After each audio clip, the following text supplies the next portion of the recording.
I read an article this morning, getting the show ready for you guys, and I had a completely different topic planned. And in that article, I saw, and I'm reading this, and the whole basis of the article is, are the Chicago Bulls better off trading Josh Giddey? And one of the main thesis points of this article was because the two-man game between Nikola Vučević and Josh Giddey was ranked towards one of the least productive in the league last season, even though they led the league in touches. And my whole thought process was that on, do we think that Josh Giddey and Nikola Vučević should have been in an elite two-man game? So I'm going to talk a little bit about that article and why it's way too early to judge Josh Giddey and if he fits with this team, and let him, as well as we're letting these players develop, now focus on the development with a better style team that's more suited to his benefits. We're going to talk a little bit about that. Plus, we're going to talk about Norman Powell potentially leading the Chicago Bulls in scoring. Is that the best thing? And what the Chicago Bulls need to do to get back in the national spotlight, considering the NBA has already released its Christmas Day and Martin Luther King schedules, and the Bulls are completely absent from that. We're going to talk about all that plus more right after this.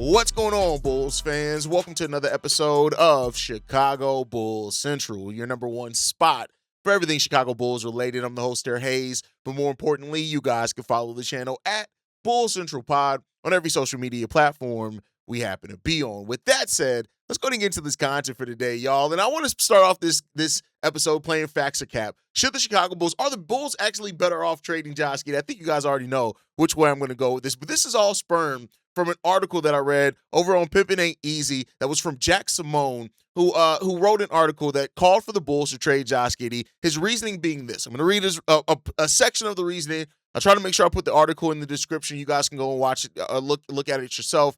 But this is his main reasoning on this article. For the last couple of years, Josh Giddey has been one of the best players on the Bulls roster. But being the best player doesn't always mean building around a player is particularly easy. Some top players are much easier to build around than others, and in this case, Giddey is hard. Since he can't really defend or shoot, it's hard to put great pieces around him because they'd have to make up for those problems. Not only that, but considering Giddey's best asset is his playmaking, he's not an incredible playmaker by any means. Just look at this stat recently posted to social media, and that stat is this. I'm gonna get the stat itself. Sorry, I have to look up into the left of the screen. This is kind of where I have my stat page posted at. Like, my whole setup here is all built around when we live stream. But the stat here that was posted, it goes in to talk about the best NBA duos, right? This was posted by All NBA Podcasts. And as far as two-man action, the Chicago Bulls had total of 522-man actions in that, and they only got 0.89 points per that two-man action. Those players in that were Josh Giddey as the primary player, Nikola Vučević as the secondary player. Now, I think we all know that Nikola Vučević was on a decline here. It goes to show that he got played off the court on a championship team. They didn't even play him really in the playoffs. On top of that, do we really think that the best style two-man game for Josh Giddey's game is Nikola Vučević? And that's what is lost in some of these articles that people want to get into. But let me get back to the quote. I just wanted to give that stat that the Chicago Bulls leading two-man action game of Nikola Vučević and Josh Giddey is a basis of why this article was written, right? But he says this. Not only that, but considering Giddey's best I already read that part, the two-man action of Giddey and Nikola Vučević was the least effective pairing in the entire NBA last season when it came to picks and handoffs. Among the top 50 total actions, Giddey is talented, objectively so, but he's not good enough at his niche skill set to make up for the parts of his game where he struggles the most, and that's bad for the Chicago Bulls. Chicago needs to focus on building around Caleb Wilson and Matas Buzelis. Those two are the focal points moving forward, and Giddey may be too hard to build around to be the Bulls' long-term point guard. All right, here's my problem with that thing. A, it loses all objectivity. It focuses on one stat that was posted by another one, and this is why I hate how analytics are used. You guys know I use analytics, but I try to use it in an objective fashion, meaning that I try to look at an analytic that supports my thought process, but also an analytic that maybe fights against that. And in this case, looking at the Chicago Bulls, looking at advanced analytics for Josh Giddey's two-man game with Nikola Vučević, to then say he's not a good of a playmaker to where that skill set matters. I think the analytic that he's missing in this case is that Josh Giddey was second in the league in possible assists. That's it. So when you look at that, it means that he didn't play with the teammates that were getting, like Josh Giddey created shots at the second best rate, open shots for teammates at the second best rate of anybody in the NBA. The only player above him, his name was Nikola Vučević. That is it, right? And so this is why I say that we have a responsibility when we use analytics or that we're posting. This is why I have tried to get much better at this side of the job, always talking about both sides of the conversation. Because I do think we all can get narrow-sided at sometimes. But to act like Josh Giddey was playing with some of the best players, even though he was creating, like, you're losing that part of it. Now the hope is that with a style that fits the Chicago Bulls a little bit more, a style that fits them, and make no mistake about it, I'm not saying oh, the Bulls need to lock in Josh Giddey on a 10-year contract and he's going to be a Bull forever. But I think that if you're using the Bulls' two-man actions with Nikola Vučević, we're losing the fact that that's why we changed the whole style of the team, because a Nikola Vučević did not fit. He didn't fit Matas. He didn't really fit Josh Giddey. That's not the style of center or the style of game that you really want to watch Josh Giddey with. And even in this article noting that Josh Giddey isn't a good shooter, he's shot 37% from three and 36% from three over the last 2 seasons. So there's 2 seasons with the Chicago Bulls. He's an average 37% three-point shooter, still taking almost over 4 3-pointers per game, 4.5 3-pointers per game to be exact. So yes, and Josh Giddey would probably be the first to tell you that his best version of himself isn't scoring a whole lot. That's why you have Norman Powell here. And so it's this type of thing and thinking, like, I'm not against saying, hey, we're evaluating Josh Giddey. Norman Powell, we're a 2-year contract. Maybe we're giving it a 2-year window. Let's see what Giddey, Matas, and Caleb looks like. And if Giddey and Matas progress in a way that maybe Josh Giddey doesn't fit in, that's cool, right?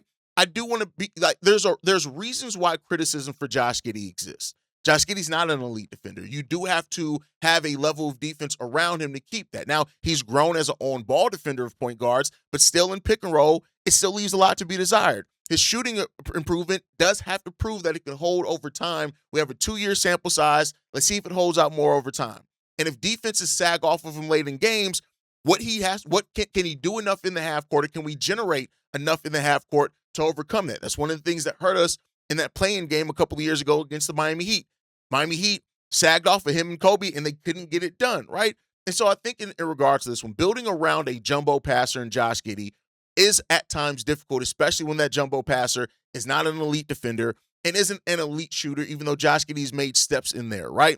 And the Bulls are evaluating if Josh Giddey can be an engine on a team that is constructed in a more proper way. That's not there. But let's not act like the Nikola Vučević was ever the best fit pairing for Josh Giddey. It wasn't. The Josh Giddey and Nikola Vučević pick and roll and handoff numbers are poor, and it matters. It absolutely matters. But let's be clear here. It matters because you weren't running it with the right person. The ideal now, if Caleb Wilson, especially as he looks like he's grown as a shooter himself, that pick and roll between Josh Giddey and Caleb Wilson that could allow Matas Buzelis to cut, that allows a player like Nic Claxton to set a secondary screen for Matas Buzelis cut or something like that. It's there. Having an actual vertical threat in Nic Claxton as well as a center matters more, right? And then Matas with his long forward game, his leaping ability, his cutting ability, and if he attacks closeouts right, there's a reason there to believe that balance can work out a little bit better, right? Using Nikola Vučević and Josh Giddey's two-man game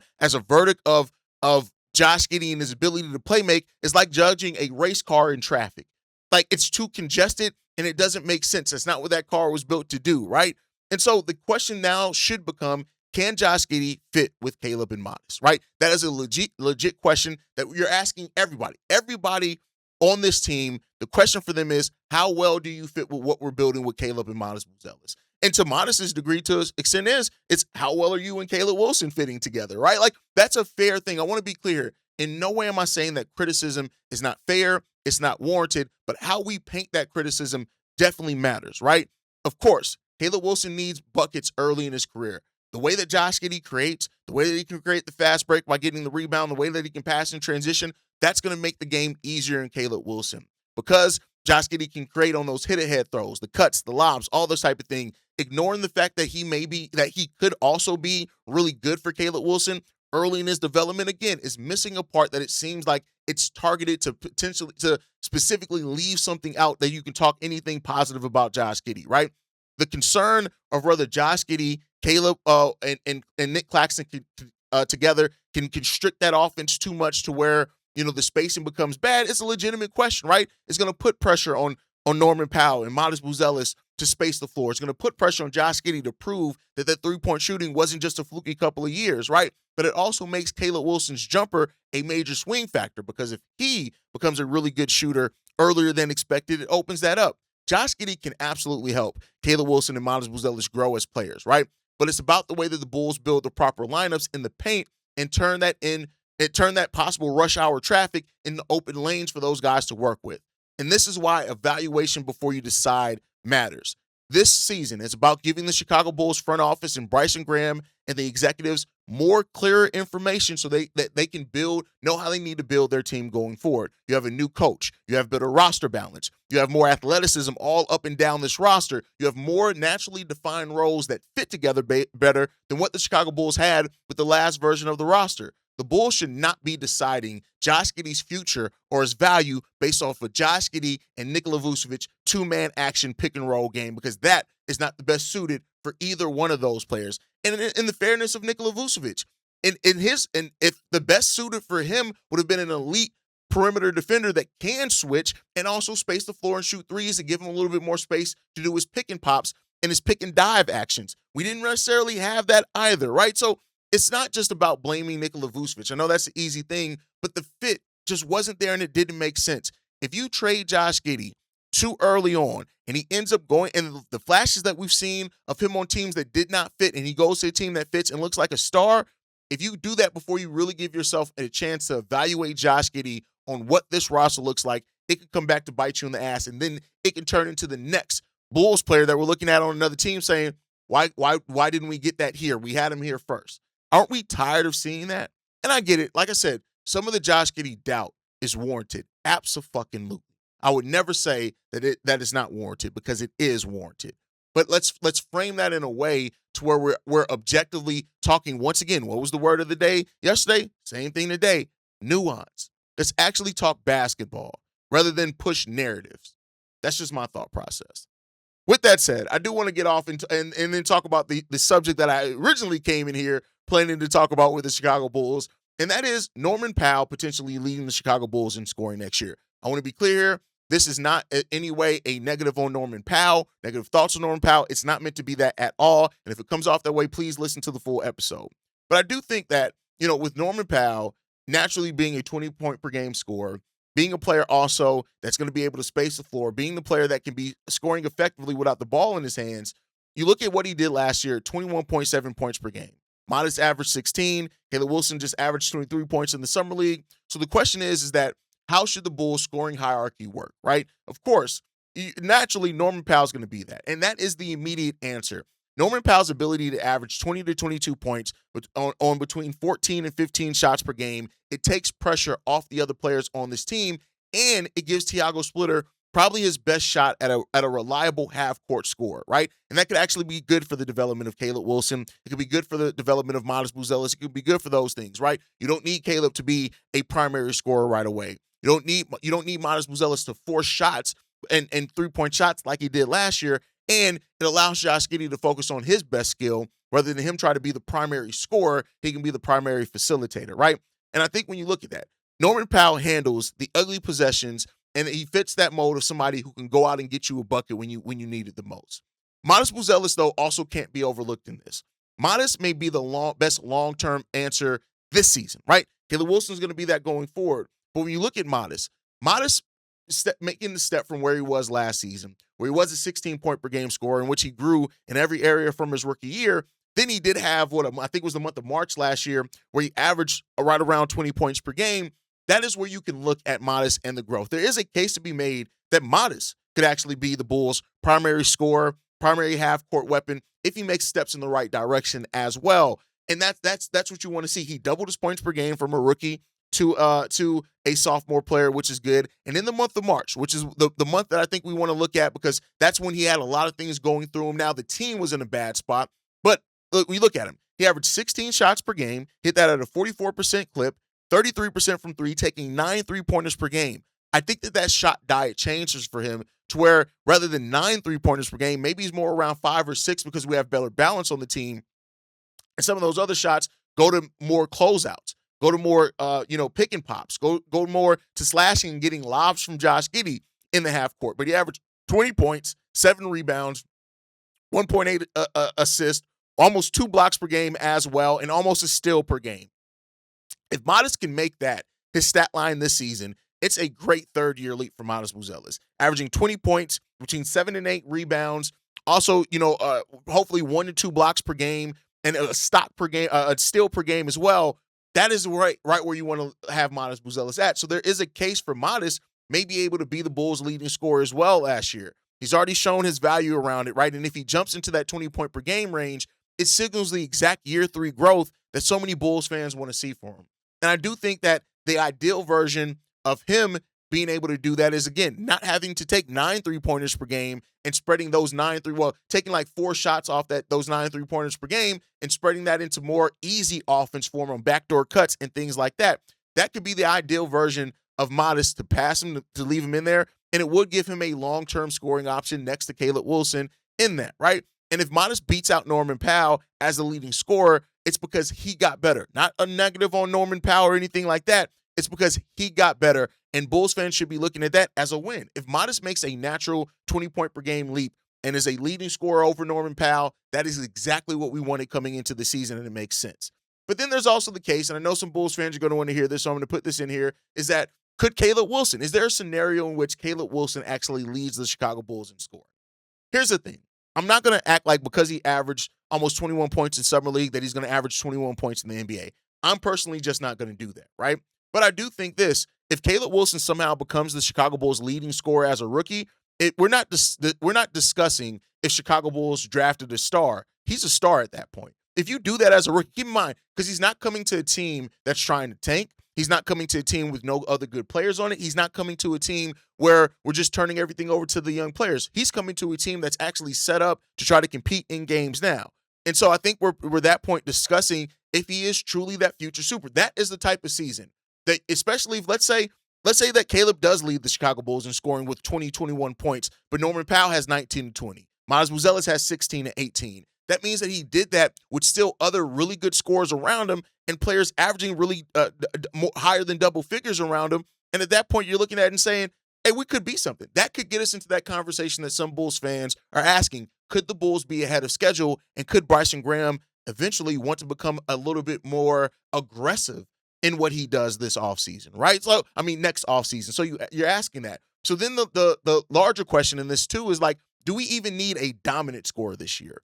That's where I'm kind of at with it. I do think that this season is going to ebb and flow. I think at the start of the season, Tiago Splitter is going to trust Norman Powell a lot because he's a veteran, all those type of things. But I think as we look at the month to months, as we look at the season, I think the shot diet is going to evolve for the Bulls. It may start off with Norman Powell getting 16 to 18 shots per game and Matas and Caleb being around 12 to 14. But then that may change, where by the end of the season, it's Matas getting 16 to 18 shots, Caleb Wilson getting 15 to 17 shots, Norman Powell living between that 12 and 15 area that he's been in his career. I think that could happen, that's how the season could ebb and flow. That would show development. That would show how the players are evolving over the course of the season. That would show how Tiago Splitter is finding the better way to use those players. And it's kind of what Tiago also did in Portland as the shot diet for players changed and evolved in that as well, right? So I think when you look at Tiago Splitter's offense, it could work in the sense that maybe you get 20 points from Norman Powell. You get 18 to 19 from Matas Buzelis.